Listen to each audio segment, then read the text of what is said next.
Assalamualaikum warahmatullahi wabarakatuh. Bapak Ibu yang dirahmati Allah, yang dimuliakan Allah, saya doakan Bapak Ibu semuanya yang nonton video ini, Allah ampuni segala dosa-dosa kita semua. Allah berikan kemuliaan, kejayaan, ketinggian, kekayaan, keberkahan, kesehatan, sukses di dunia dan akhirat. Tentunya semakin dekat kepada Allah Subhanahu wa taala dan baginda Nabi Muhammad sallallahu alaihi wasallam, segala hajat dikabulkan Allah. Agar apa? Agar kita semua senang, bahagia, dan semakin yakin, semakin dekat kepada Allah. Amin. Allahumma sholli ala sayyidina Muhammadin wa ala ali sayyidina Muhammad. Bapak Ibu yang dirahmati Allah, banyak loh orang yang taunya rezeki, tapi nggak tahu apa itu yang menghalangi rezeki. Apa sih yang menghalangi rezeki? Jelas dosa. Ya, dosa itulah penghalang rezeki. Karena udah jelas banget tertanya rezeki seseorang karena dosa, kata Rasulullah kan begitu. Ayatnya pun udah jelas. Kalau kita banyak dosa-dosa, musibah-musibah menimpa kita itu karena kesalahan kita sendiri. Itu kata Allah.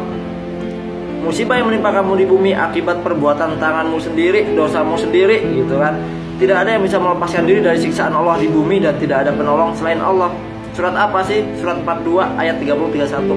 Itu. Di surat An-Nisa ayat 79 udah jelas. Kebaikan-kebaikan yang kamu dapatkan itu dari Allah. Sedangkan musibah, kesusahan yang menyempitkan masalah-masalah itu karena kesalahanmu sendiri, dosamu sendiri, kira-kira kan begitu. Lalu kalau kita mau hidup kita enak, mulia, bahagia dunia akhirat, sukses dunia akhirat, gimana sih? Ya perbaiki hubungan pada Allah, perbaiki hubungan pada manusia. Supaya apa? Supaya kita diperbaiki hidupnya. Ya, diperbaiki hidupnya. Jauhi dosa, insya Allah kaya dunia akhirat. Karena Allah udah berjanji, Allah udah janji. Apa kata Allah? Mohonlah ampun kamu kepada Tuhanmu, sungguh Dia Allah Maha Pengampun. Niscaya Dia Allah akan menurunkan hujan yang lebat dari langit, memperbanyak harta. Allah yang bilang, Allah yang janji. Percaya nggak sih dengan ayat Allah? Allah yang janji memperbanyak harta, anak-anak, kebun-kebun, sungai-sungai. Mengapa kamu tidak takut kepada Allah? Begitu kata Allah. Lalu fokusnya kemana? Kadang Bapak Ibu kan fokusnya ingin menyelesaikan masalah. Jangan, nanti Allah angkat tangan. Kalau saya dahulu ketika diberi ilmunya, saya fokusnya itu bukan kepada gimana caranya nyelesain solusi masalah ini. Enggak, saya nggak cari solusi, saya cari yang punya solusi, siapa? Allah. Saya datang kepada yang punya segala-galanya, Allah. Lalu apa yang saya lakukan? Saya hanya mencari gimana caranya mencari ridha Allah. Saya bukan dengan amal sholat begini, enggak. Sholat itu ibadah, sholawat, sedekah, itu jalan untuk mendekatkan diri kepada Allah.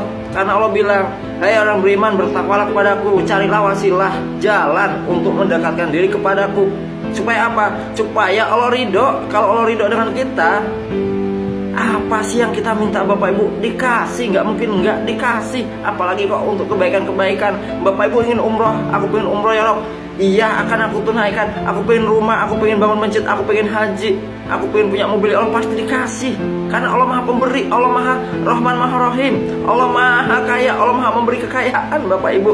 Ya, jadi kalau datang pada Allah, polin itu yakinnya polin. Dulu ada yang tanya kepada saya, Ustadz gimana sih caranya kok Ustadz bisa yakin begitu? Lalu saya bilang, saya tanya deh sama kalian, kenapa sama Allah nggak yakin? Memang yang menciptakan kamu siapa? Yang menciptakan langit dan bumi ini siapa? Yang mengurus seluruh makhluk ini siapa? Allah, Ustadz. Lah kalau kamu nggak yakin sama Allah, kamu yakinnya sama siapa? Orang sama Allah kok nggak yakin, gimana sih gitu kan? Saya balik pertanyaan. Lalu Bapak Ibu, ada ilmu yang disebut dengan paradox of candy. Apa itu? Ada bungkus, ada isi. Apa kata Rasulullah? Jika Allah ingin memberikan kebaikan-kebaikan yang banyak kepada hamba tersebut, Allah akan kasih musibah-musibah dulu, ujian gitu. Akan Allah uji dengan apa? Wabashirin sabirin, supaya kita bersabar. Dengan itu Allah akan bersama orang sabar. Akan Allah uji dengan apa? Ketakutan, kemiskinan, kekurangan harta, jiwa dijauhi, dicaci maki. Itu, tapi apa kata Allah? Sampaikanlah kabar gembira kepada orang sabar. Apabila ia ditimpa musibah, dia berucap innalillahi wa innalillahi rajiun. Semuanya ini dari Allah dan akan kembali kepada Allah.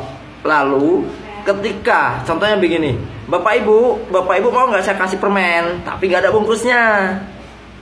Nggak mau Ustadz, kenapa? Karena nggak ada bungkusnya, nggak steril gitu. Oke deh kalau nggak mau, saya kasih permen yang ada bungkusnya. Lalu Bapak Ibu apa? Bapak Ibu ambil permennya, buka, bungkusnya dibuang. Tadi kan tak kasih yang nggak ada bungkusnya, Bapak Ibu nggak mau. Giliran saya kasih yang ada bungkusnya, bungkusnya dibuang. Lalu Bapak Ibu maunya apa? Saya maunya isinya. Tadi yang dikasih yang nggak ada bungkusnya, isinya doang nggak mau. Nggak mau Ustadz. Ini dikasih yang ada bungkusnya, bungkusnya dibuang. Yang dibutuhkan apa? Isinya. Begitu ya Bapak Ibu. Bapak Ibu yang dirahmati Allah, tidak mungkin rezeki datang tanpa bawa bungkus. Nggak mungkin. Pasti ada bungkusnya, pasti ada kulitnya. Apa itu kulitnya itu? Seperti firman Allah, fa inna ma'al usri yusra. Inna ma'al yusri yusra. Jadi apa? Bersama kesulitan pasti ada kemudahan. Sesungguhnya bersama kesulitan pasti ada kemudahan. Kesulitan itulah bungkusnya, kemudahan itulah isinya. Jadi ketika Bapak Ibu dikasih bungkusnya, nggak mau, jangan harap isinya akan dapat. Kesusahan-kesusahannya nggak mau, jangan harap kesenangannya akan dapat. Bungkusnya itu apa sih Ustadz? Bungkusnya itu ialah musibah, bencana, masalah, gitu loh. Itu bungkusnya. Ketika Bapak Ibu udah tahu, Bapak Ibu yang salah, dicaci maki dengan penagih-penagih, dihina ini, nggak terima, jangan harap akan datang isinya. Aku nggak terima, sakit hati, maka rezekinya ngabur bus, gitu. Isinya ngabur. Lalu datang lagi, dicela orang lain, dihina, Bapak Ibu nggak ridho, ngabur lagi bungkusnya. Apa isinya ngabur lagi. Lalu tiba-tiba anaknya sakit, suaminya sakit, kita dibikin sakit sama Allah, nggak ridho di situ, maka isinya ngabur. Ya hujan lagi lah, begini lagi lah, maka isinya ngabur gitu. Tahu-tahu ada aja gendala apapun itu, Bapak Ibu nggak ridho, apa yang terjadi? Maka ngabur lagi isinya. Pertanyaannya, sehari semalam Bapak Ibu menolak rezeki dari Allah berapa? Bukan Allah nggak mau ngasih rezeki, tapi hambanya itu sendiri yang menolak dari rezeki Allah. Begitu ya.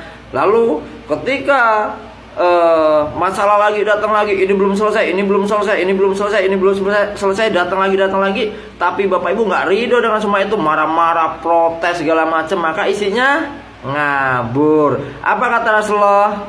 Rasulullah bilang begini Bapak Ibu, umatku ini sangat beruntung sebenarnya apabila ia dikasih musibah, ia bersabar, itu baik baginya. Dan dikasih kenikmatan, dia bersyukur, itu pun baik baginya. Nggak ada yang jelek Bapak Ibu, nggak ada, semuanya baik. Satu ayat aja, surat Ibrahim ayat 7. Ingatlah tatkala Tuhanmu memaklumkanmu. Sesungguhnya jika kamu bersyukur, akan aku tambah nikmat kepadamu. Tetapi jika kamu kufur, nggak ridho dengan itu semua, apa yang terjadi? Sungguh ajab Bapak Ibu, siksaan Allah itu sangat pedih, ajab. Sehingga Ibu, waduh gelisah, sakit, tertekan gini. Kenapa? Nggak ada rasa syukurnya. Syukur dengan kufur di dempetan, bungkus dan isi Bapak Ibu, bungkus dan isi. Jangan kufur kalau Ibu ridho, alhamdulillah ya Allah gitu.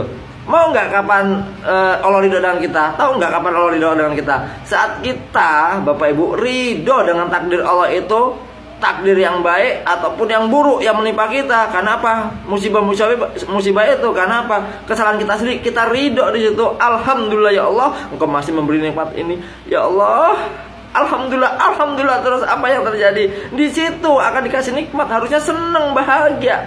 Ketika orang yang tahu ilmu makna rezeki, ketika tahu ilmunya pada of candy, ketika dapat masalah, dapat musibah, alhamdulillah. Dicaci maki, alhamdulillah. Ditipu, alhamdulillah. Dijolimi, alhamdulillah. Ini dia bungkusnya, isinya di baliknya. Apa yang terjadi Bapak Ibu? Maka bungkus dan isi itu nempel.